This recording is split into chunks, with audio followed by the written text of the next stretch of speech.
Hey everybody, Dr. Sandal here, breaking the boundaries of mainstream medicine. Today we're going to be talking about weight loss.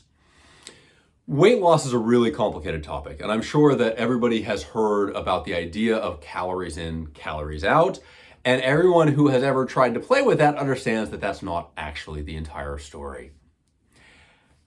The human body is incredibly complex, and our science continues to evolve over the course of time. That's just a reality. For a long time in Western medicine, we've had this idea that if someone is going to lose weight, it's simply a matter of calories in, calories out. That's why the old adage is diet and exercise.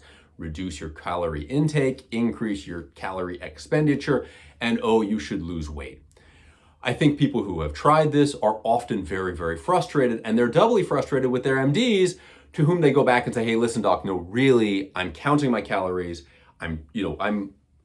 I have an expenditure, right? Calories in, calories out. I'm in the negative. I'm not losing weight. What's going on? The doc says, I don't believe you.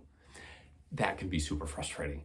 So what's missing from the big picture? Well, the answer is a lot, probably a lot more than I'm going to tell you about today, probably a lot more than we know about. Weight loss is an incredibly complicated adaptive mechanism. Weight gain, weight loss, it's all a matter of adapting to your environment. And it turns out that the body does this in a ton of different ways. I'll give you guys some straightforward examples. The gut biome has a lot to do with this. The hormones of your body and the balance between the stress hormone cortisol and your sex hormones have a lot to do with these. These two things alone can completely blow up the calories in, calories out hypothesis. Now, this isn't to say that calories in, calories out isn't important. It's part of the picture. It's just not the whole picture.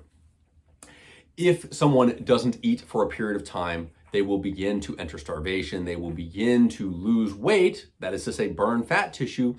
But it is well established that that actually hits a plateau over time, or rather, we start to adapt to starvation and we actually down-regulate our own internal metabolic rate to save calories. That's a big portion of this. So what our gut is doing and all of the various signals it's sending and how our hormones are adapting to our environment are a huge part of this.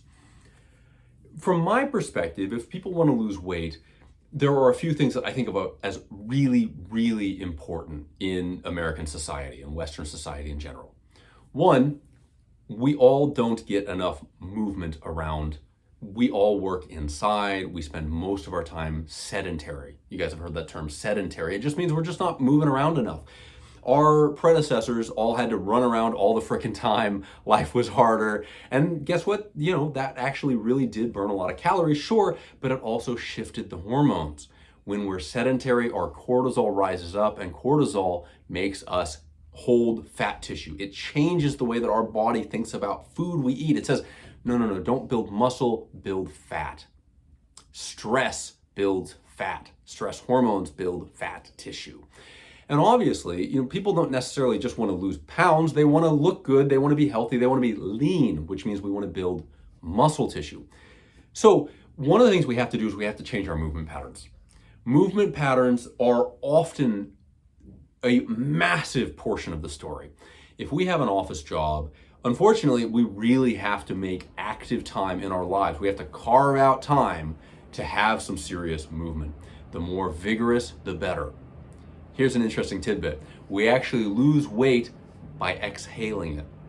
We exhale individual carbon molecules. That's the principal mechanism by losing weight. So when you're exercising, think about this. You want to be in that state. That's how you initiate burning weight, burning fat, and building muscle. You want that level of vigor. So movement is absolutely huge. Second thing that I think of as really, really useful for people, manage your stress psychologically. If you're stressed out, if you have difficulty in your interpersonal relationships, if you're having a hard time at your job, whatever it is, you are going to upregulate cortisol, you are going to downregulate testosterone and estrogen, and you will be predisposed to gaining fat tissue. Sleeping enough is a big part of that too. So treat that like a job. If you want to lose weight, if you want to become leaner, is what I would tell you. Don't worry about the poundage, right? You just want to be leaner. That's great. Love that. Great for your health. Great for your image.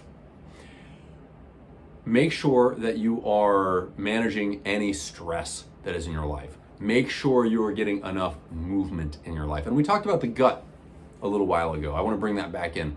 Gut biome, it turns out, is a huge element to this. So when we eat food, we don't necessarily absorb all that food.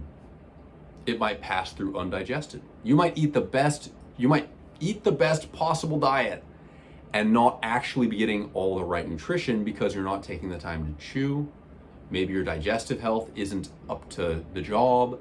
And so you get all sorts of great nutrition on your table, but you don't get it into your body. And guess what? That leaves you hungry.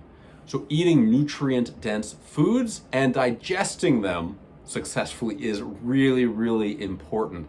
And that's where the whole gut microbiome comes into this. So if you're not getting, for instance, enough roughage, enough water, simple stuff, enough fruits, veggies, all of those help modify our gut biome.